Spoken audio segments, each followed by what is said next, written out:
what you gonna do tonight? I've got my mama's car keys and you've got a ticket to ride.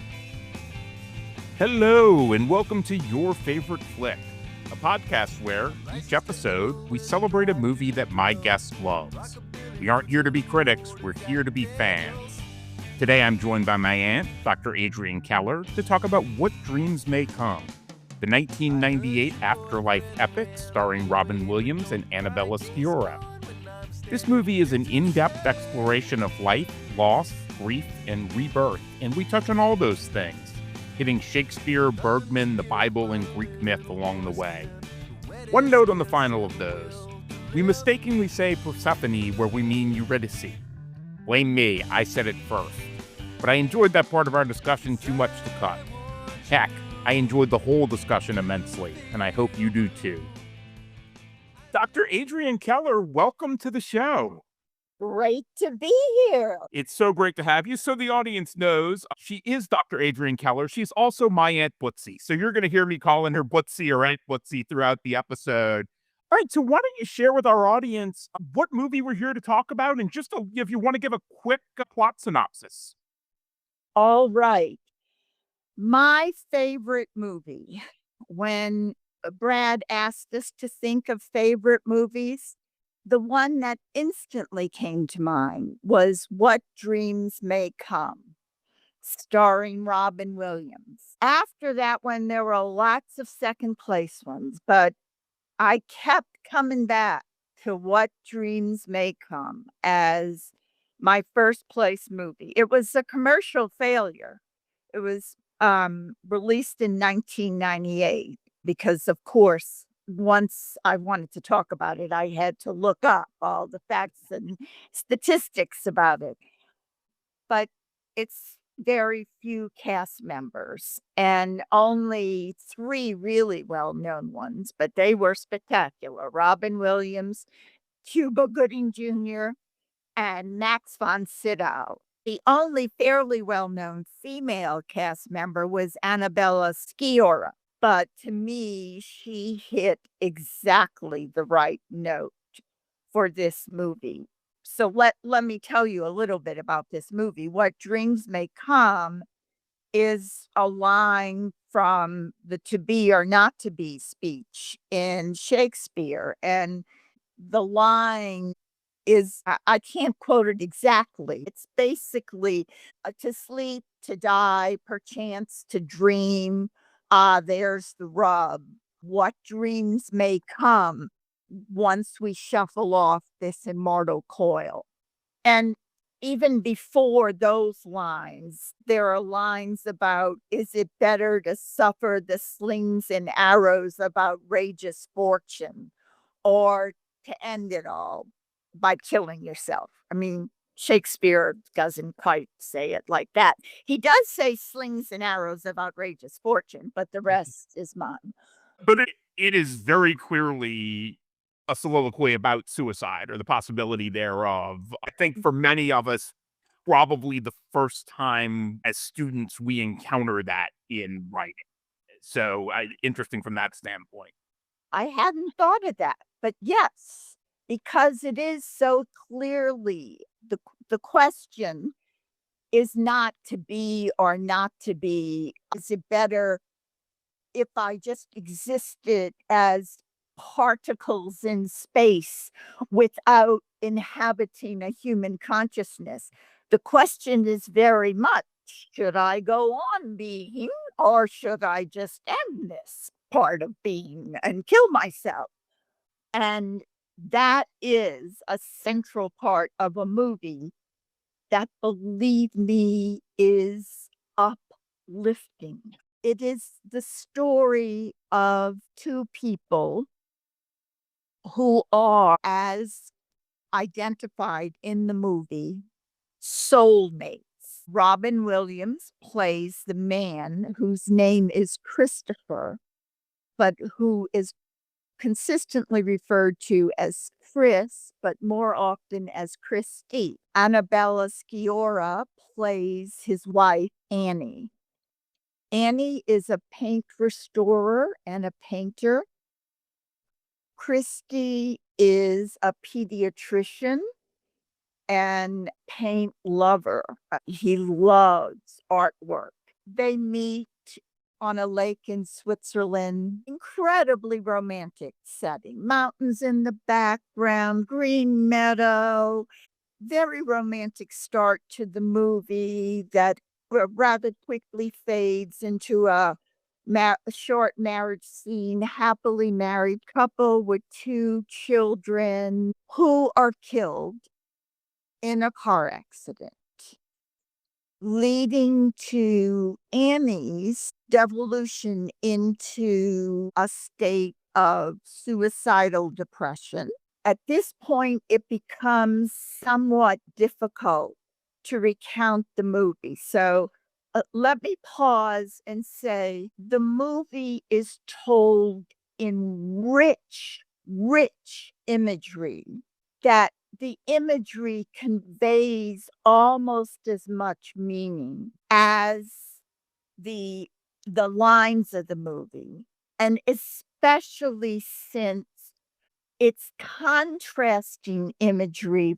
The husband, Christy, is also killed in a motor vehicle accident 4 years after their children die, and the imagery of him in the afterlife begins to contrast with scenes of Annie trying to cope alone still in this life.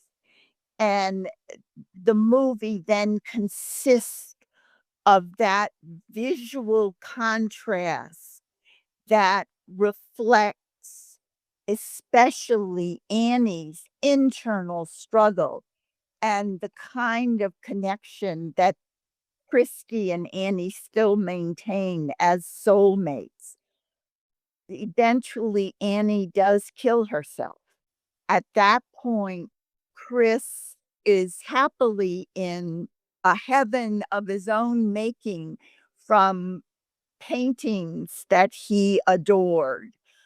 And the whole transition of his accepting that he's dead and accepting the afterlife and accepting the reality of it is part of the subtext of the movie that keeps it so incredibly rich visually and in meaning.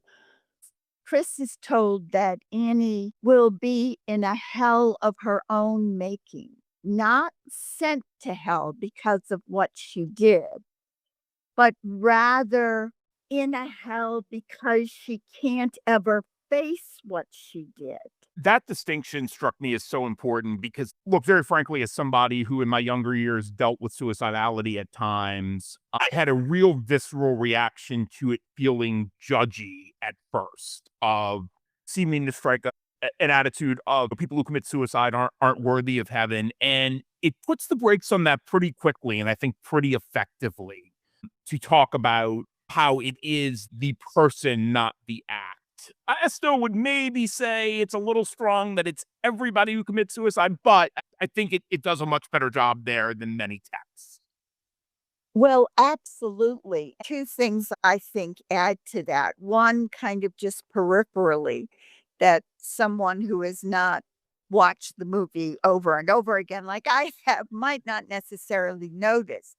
But when Christie objects that suicides end up in hell, when Cuba Gooding Jr.'s character explains, "Oh, it's not like why others end up in hell. It's not because they did anything terrible. They are in hell only because they can't see themselves anywhere else." Still, it doesn't feel judgy, but it feels like an extra added burden for people who were already so burdened. This, to me, what was long the core of the movie and still is. There's this contrast between how Christie's character reacts to the death of their children and how Annie's character reacts to the death of their children. And when Christie's character talks about how He thought he had to be strong for her, for himself, because that's what you do. And Annie, one of them, says sometimes winning is losing. Right. And then at the end of the movie, when Christy says to Annie in hell, what I'm most sorry for is that I wouldn't join you. I was too proud to let myself fall apart with you. And then later, when he turns to Annie to ask, how did things turn out right? She says, sometimes losing is winning. I mean, if you just want to ignore the absolutely stunning visual gift of this movie, it is worthwhile for that message alone. On the other hand, if you find that message irritating, turn off the sound and just revel in the imagery, the richness of it, whether it is the multicolored imagery of gardens and lakes and mountains, or the dark imagery of earthly despair and the bizarre imagery. I mean, I had to wonder, did some of the inspiration for the orcs and for Saruman's kingdom Oh, interesting. come from the gateway to hell imagery in this movie? Especially like the faces all coming up from the ground, thinking about when the works are created. And Peter Jackson famously watches everything and draws Yes. from all sorts of inspiration. So totally would be believable. And I mean, the director, Vincent Ward, is a New Zealander. And because Peter Jackson was going to be filming in New Zealand, I thought maybe he watched it. And also, with mentioning Peter Jackson, it's not a movie I like much, unfortunately, but I could believe The Lovely Bones draws very directly from this movie.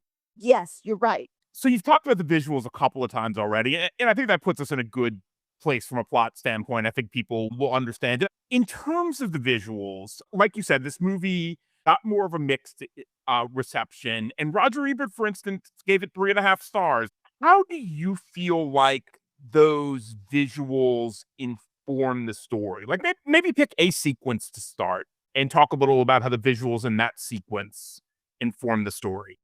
Before I get into what I really want to talk about,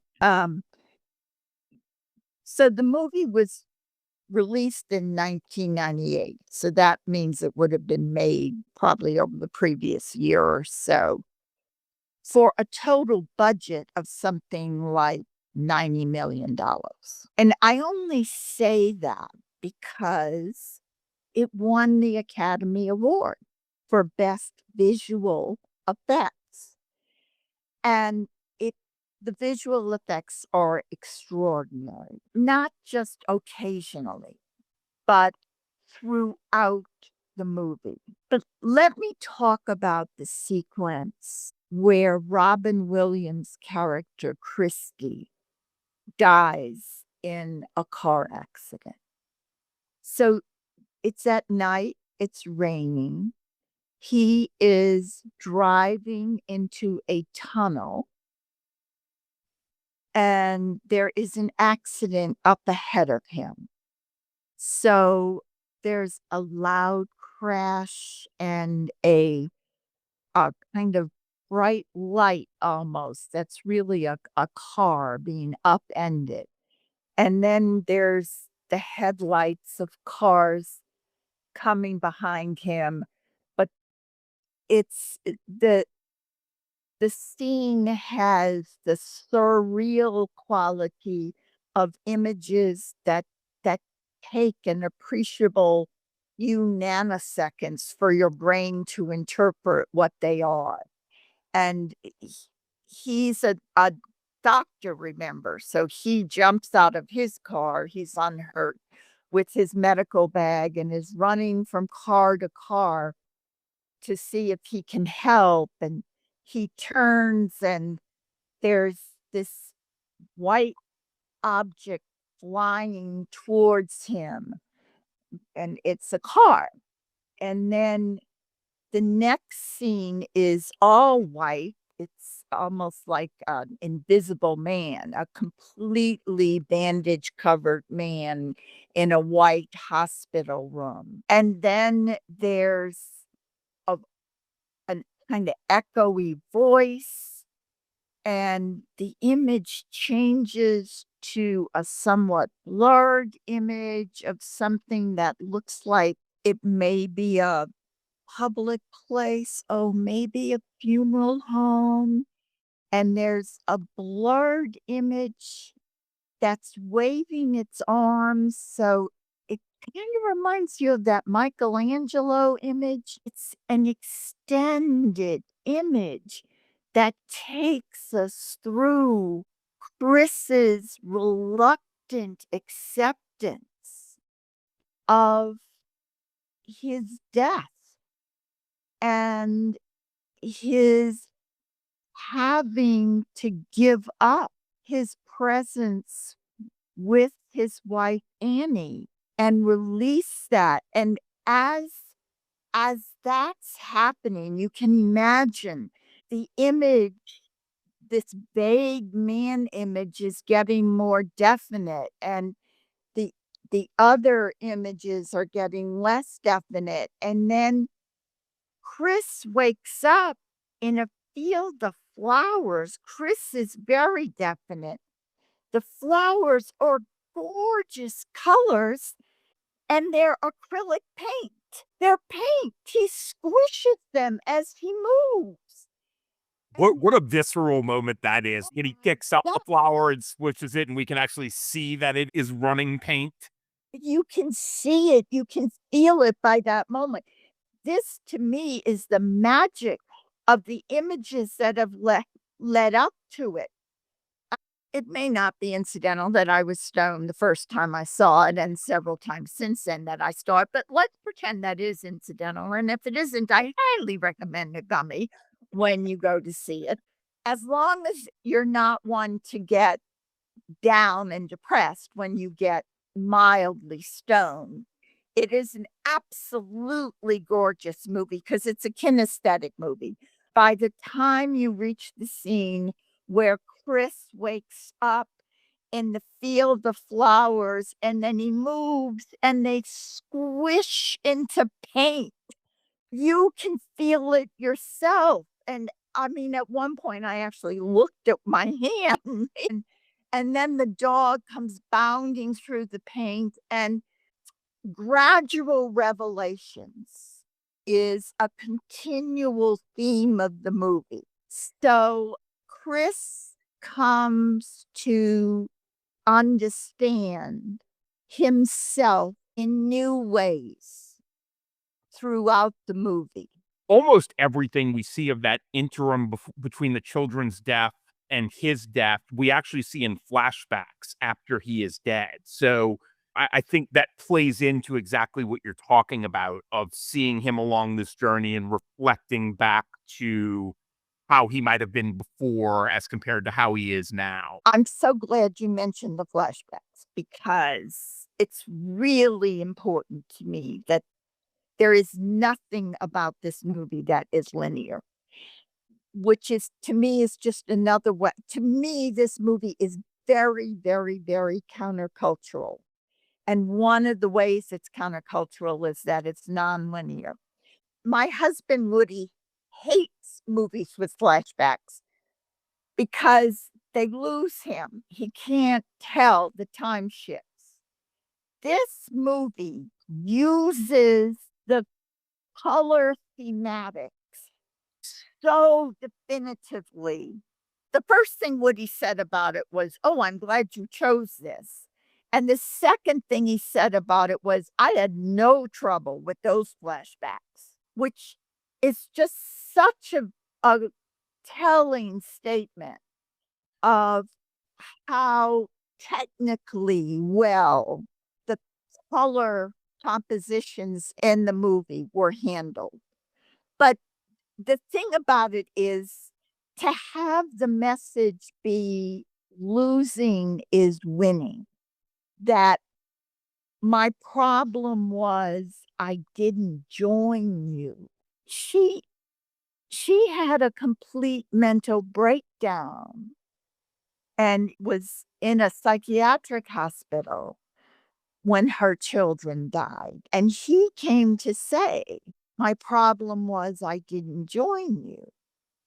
And then there was his recognition with his daughter that somehow he had led her to want to aspire to be beautiful. Then with his son, to aspire to be successful in the same way he was successful. There was this ongoing growth and realization until he came to really the lowest point physically in the movie, psychologically in the movie, where he was willing to completely give himself up. And sometimes losing is winning. That is the message of the movie. And that is the original Jesus message of the way. I no longer consider myself a Christian, so this is not a plug for Christianity at all.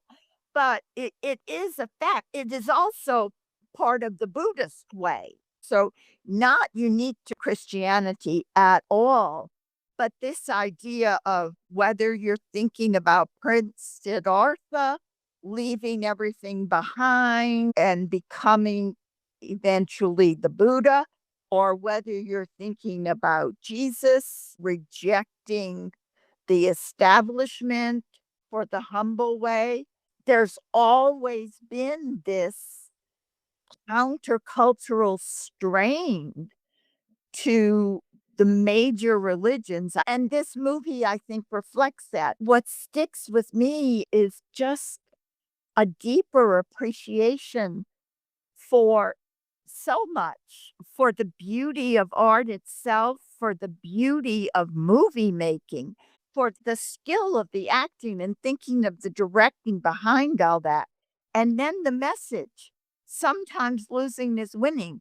I mean, that's exactly why, although I adore the first to be made Star Wars movies, and never mind Mary Poppins, and oh, let's not even think about South Pacific, which taught me that you've got to be taught to hate and fear. So many movies I've adored over the years.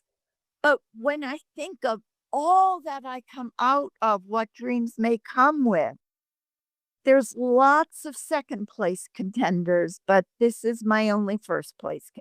Plus, it's a Robin Williams movie, you know? I love that. And I say this very much as a compliment to you. I don't think there are a lot of people in the world who would say What Dreams May Come is their favorite movie. That's not a knock on the quality of it, but it just doesn't have that kind of cultural place that so many of the other movies, even other movies that you mentioned, do. So I really love that pick of something that speaks to you, that it's not about other praise for it. I want to mention one name quickly, just because I think you've referenced his work a couple times here. The cinematographer on this one was Eduardo Serra, Portuguese cinematographer, passed away last year. He did The Wings of the Dove, which is an amazingly shot movie. And one he did that I absolutely love is M. Night Shyamalan's movie Unbreakable. I wouldn't look at either of those and say, oh, they visually look like this, but they both share a slow intentionality, if that makes sense, like a willingness to linger and to really let you feel where you are, what the shot's encompassing. And obviously, the director is the one who ultimately decides what's on film, but especially for a less experienced director like Ward was, I have to think that Sarah had a lot of influence in the things you talk about, of like the very distinct color palettes of different phases of the movie. So just wanted to mention him because he's a cinematographer whose work I really appreciate. I'm so glad you did mention that. And it's so interesting because think of Wings of the Dove, and I immediately associate that with some of the more lush. And we should say that some of the scenes were just like lush floral painting scenes, and some of the scenes then were Renaissance classical scenes of heaven or the afterlife. But Wings of the Dove were reminding me of those scenes. And then when you talked about Unbreakable, what I thought about was the having certain characteristic lighting and framing Absolutely. associated with each subject. Absolutely. Also thinking about with the Wings of the Dove, of course, beautiful photography of Venice. And my favorite sequence visually in this movie is the scene where it looks like you're in a Venice library slash train station slash, I don't know, limbo. It's hard to say exactly where we are. I love big spaces captured like that. And I love libraries. So anything that depicts a cool kind of library, I'm all for. But one thing that I want to make sure we don't miss because we need him in that sequence is Max von Yeah. Sydow. I'm interested in you sharing a little bit about his function in this movie, how he strikes you, how he enhances the movie. His function in this movie is not entirely unlike his function in The Seventh Seal, and therefore his characterization is not entirely unlike. We meet him in the scenery that Bradley just described, this tall you structure that rises up from a canal that disappears into the distance, and there are people floating up and a lamplighter who lights a lamp, and tall rows of bookcases, and then there the camera catches the flowing robes of a tall figure, Max von Sydow. I mean, who else? Holding a big tome. Book does not do. Don't you kind of think that Max von Sydow read exclusively from tomes, even in real life? Absolutely. I mean, what's his name? Max von Sydow. And his bill. Can you imagine him holding a paper bill? I mean, come on. There he is, floating high in this high structure and looking not stern, but very serious in that Max von Sydow way. And he is their guide to hell. He is going to be the one who can read the vibes, my generation would call it. I forget what it's called in the movie, but the vibes between Chris and Annie that will let him guide Chris. And he, as we learn, was in life a professional mentor of Chris's and the child psychiatrist. So he is in all possible ways the older, wiser attachment figure for Chris, who is leading him to hell, telling him what to expect when he gets there, and then willing to accept Chris's unwise decision once he is there. Closest that this movie comes, aside from a passing mention by Cuba Gooding Jr.'s character, to having a God figure. So it's never even obliquely implied that he's a God figure, but he is a guide, he is a mentor, he is an attachment figure. I thought of him more as a prophet than as God himself. Oh, definitely prophet. Isaiah. Yes. Yes. Isaiah rising high. I have to tell you the single most ridiculous note I took down in relation to the final sequence of this film, I found myself writing in my notes, Orpheus, of course he is. You couldn't resist it. But like the funny thing is, it's wordplay, obviously, but I kind of mean it. And I had been thinking so much. Of course, as soon as you see Cerberus, you're thinking of that story. Right. But I had been thinking of it more in terms of Shakespeare and the Bible, and it struck me just how strongly it becomes the tale of Orpheus and Persephone as he makes that final leg of his journey. Well, I have to disagree with you. Ooh. Think about it. Orpheus does not go down to hell to stay in hell. He goes down, like Christy goes down, to rescue Persephone. And Persephone is not there because she consigns herself there. She's there because of another man who is keeping her there. So Orpheus makes a deal with the other man, and based on that deal, he leads Persephone out of hell, back into the world, not into heaven, but back into the world. And when Orpheus turns around too soon, Persephone is doomed to divide her time. All of the agency rests with men, all of the success with getting things right, with winning. Great points. In what dreams may come, it's the Orpheus story up to the point where he's down in hell and recognizes that he can't free her from her own obsession. No other man involved keeping her there. Her own obsession keeps her there. And then he goes back and he tells his guide, "You're right. I can't free her.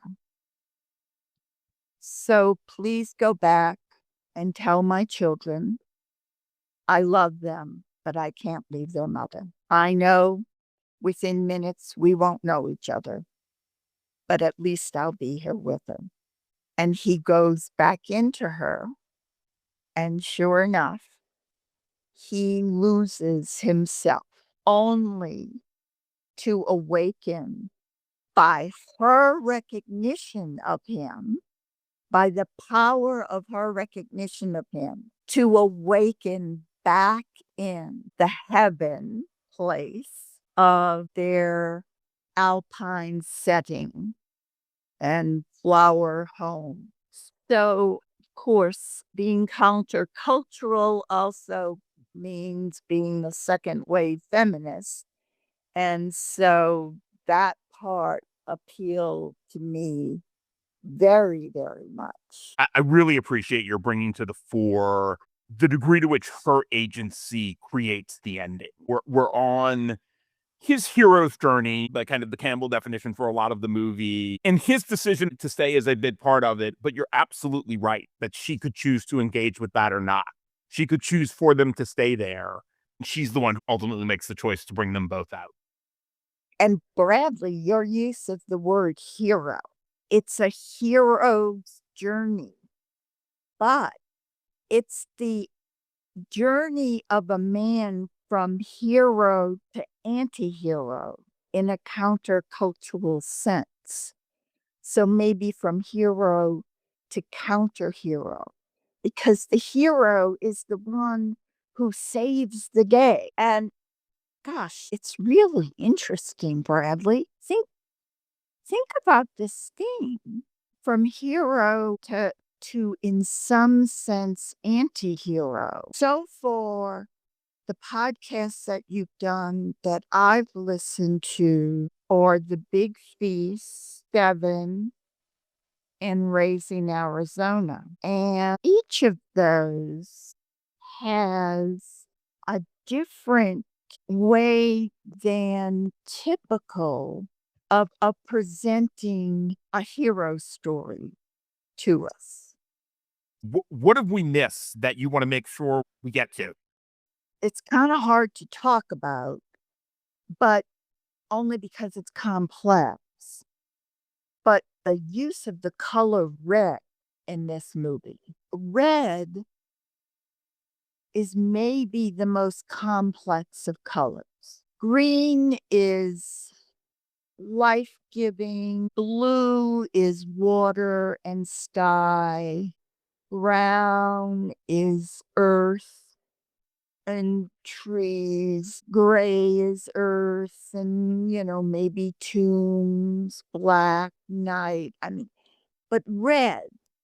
So red is sunrise and sunset. Red is blood. Red is anger. Red is love. But also, red is Valentine's Day color. That's exactly how complex red is in this movie, which makes it unique. Purple only comes as a color of focus twice in the movie. And once is as the van drives away from their house, and the voiceover is, "That was the last time we saw our children alive." I'm so glad you mentioned that moment because it hit me this time on viewing it that in the windows of the van, like the intentional, very high reflection, we see a little bit of a foreshadowing of what his heaven is going to look like. Yes. And that purple is part of it. Yes.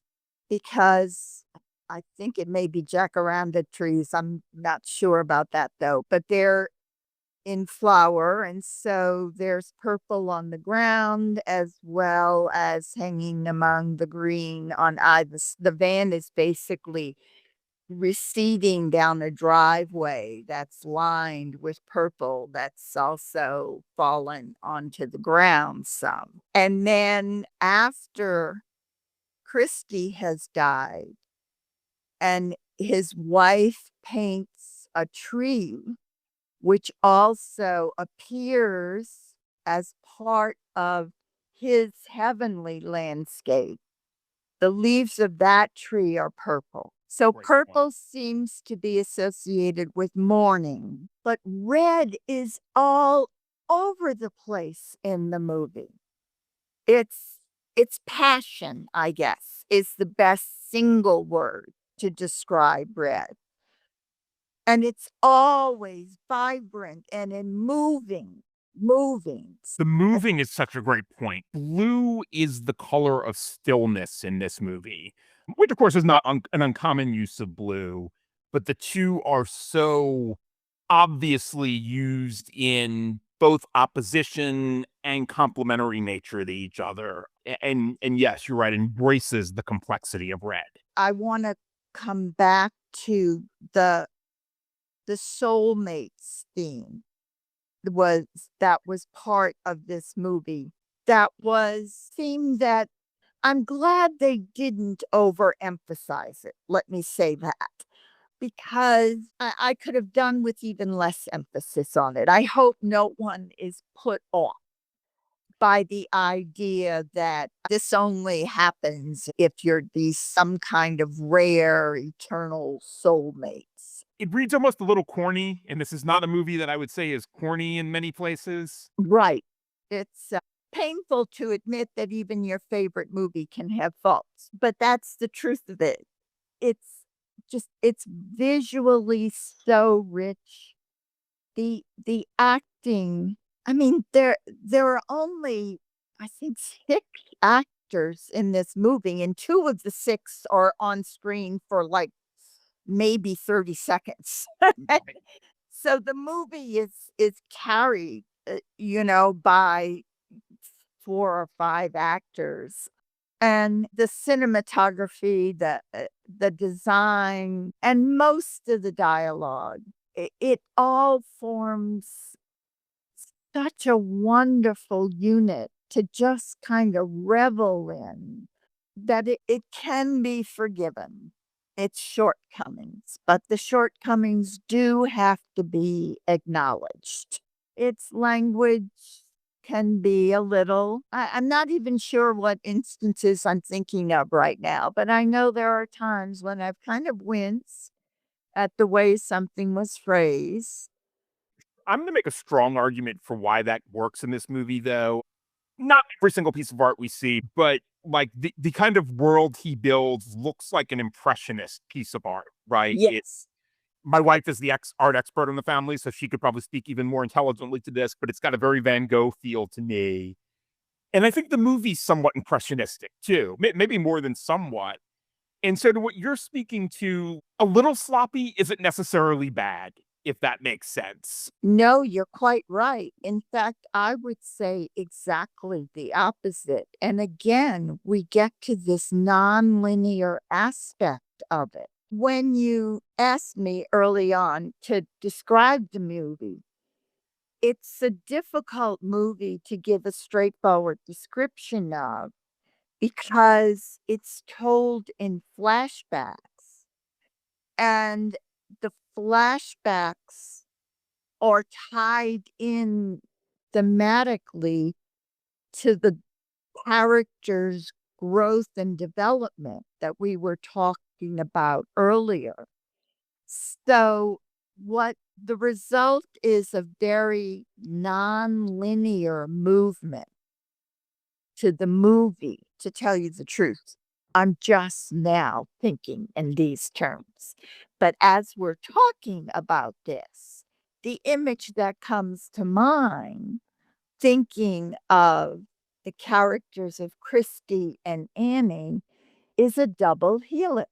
It's the two characters intertwined together on a path of self-discovery. Sounds way too trivial because it's not a path of conscious self-discovery at all. It's more a path of self-undiscovery, of self-reaction to the death of their children. I think, like many, maybe most of us, they didn't engage in any deep self-discovery of what grief was like, what loss was like, that they lost their children. They grieved in their own ways, and their own ways were, as it turned out, soulmates or not soulmates, two very, very different ways. And so they lost not just their children, but each other. And it was finding themselves in a newer and more honest way that the movie was about, with the emphasis on Chris to some extent. But if you watch the movie rather religiously, like I've done over the last 26 years or so, you will come to appreciate more and more the more subtle but no less present changes in Annie over the course of the movie. I would say, and this is no knock on Robin Williams, I love Robin Williams so much. She is the standout performance for me here. And part of that is exactly what you're saying, that she has such an arc and she needs to accomplish it in so little screen time relative to him. And we just have to believe in her emotional truth every single frame she's on screen, or it doesn't work. And so few words.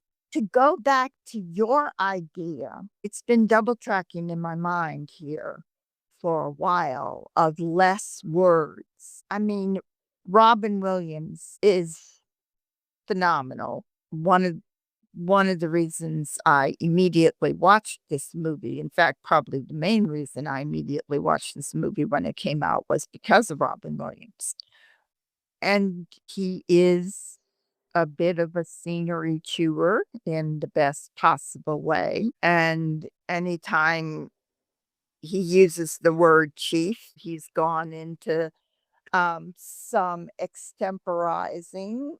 It would be really interesting if Robin Williams were kept to the same sparsity of words as Annabella Sciorra's character. Same amount of screen time. I believe he absolutely could have pulled it off because, as hyperverbal as he was an extraordinarily gifted physical actor. Oh, I have no doubt he could have pulled it off.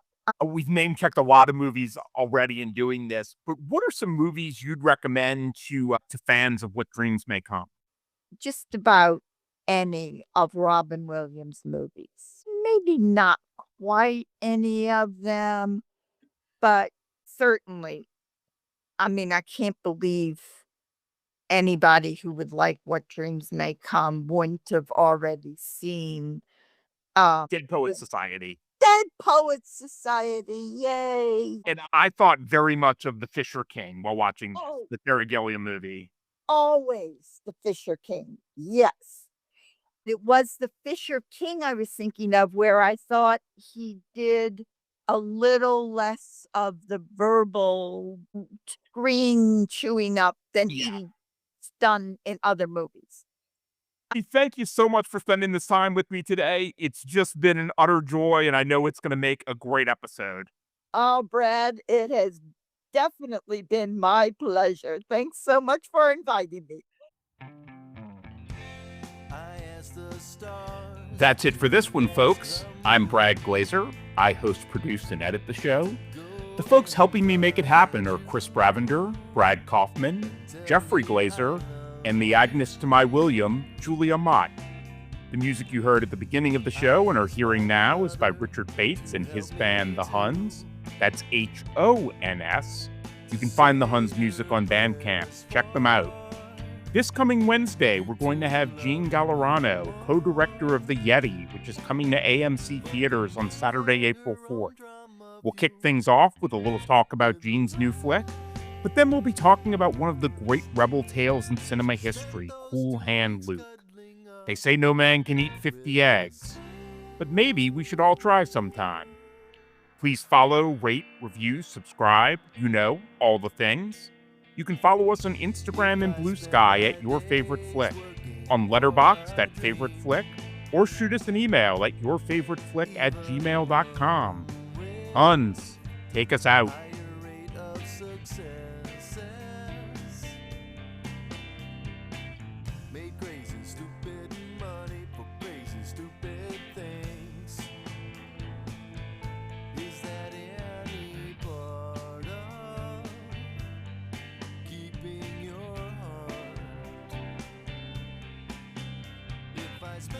Same days brushing up on poetics. That's 14 times 365 inflection.